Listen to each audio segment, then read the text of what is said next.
Hi, everybody. I did my final project on menstrual products and the environmental impact they have.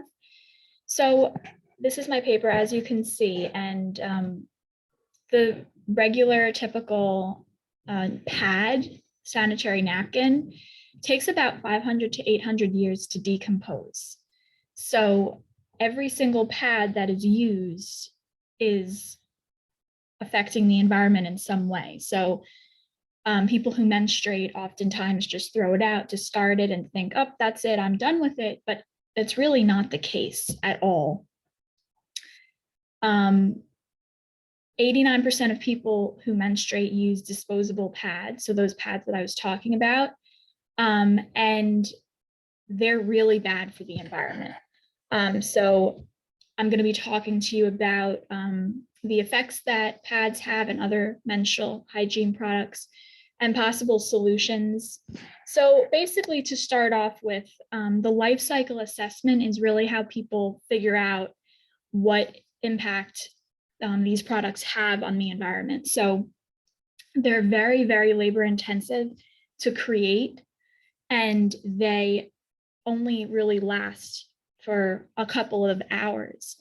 So the amount of energy that is put into these products are then just discarded. So the life cycle assessment is really off balance as far as the amount of work and energy and products that are put into the product, and then once they're thrown out. So the reusable menstrual cup, I'm going to be talking to you about that a little bit later too as a solution, because they have lower environmental impacts than single-use reusable products have a better LCA or life cycle assessment than single-use menstrual products. And that 80% of menstrual products end up in landfills.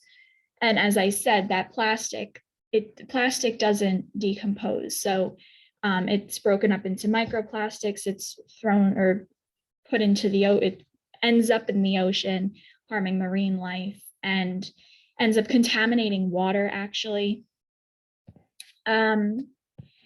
So we produce a lot of trash as humans, and disposable menstrual products add up to over 250 million tons of that trash. And they're very hazardous because they have all of these toxic chemicals within them, such as like byproducts and lead and all of this stuff. So basically, before all of this, as far as disposable goes, there was pieces of clothing being used, and it was just a different outlook. Now everything's throw out and convenience. So I really go into a lot of this, and it's really a huge problem. It's really a huge problem, and people don't really realize it. But I also talk about period poverty in this paper and how they're seen as luxury items when they're actually necessary. They're necessity items. And I also talk about Stony Brook. Where is it? Here it is. How, if you might have seen in the restrooms, there's a dispenser. So that's an example of programs trying to change period poverty and affect it in a positive way, because they are very expensive. Menstrual products are very expensive. So I talk about how making them free could help the environment as well, and how waste management, of these products could be a potential solution. Biodegradable pads, even though they are buzzwords along with compostable pads, you have to be careful about that. But awareness and education are really key.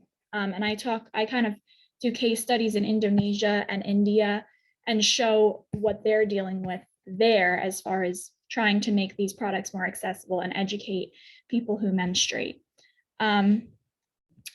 And yeah, basically, in conclusion, it is a taboo topic, but it needs to be heard and it needs to be talked about, because it is affecting the environment and climate change and all of this stuff, because it's such a pollutant. So these are my sources, and that's it. If this is interesting to you, I hope it is, because it's interesting to me and we need to do something about it. Thanks so much. Bye.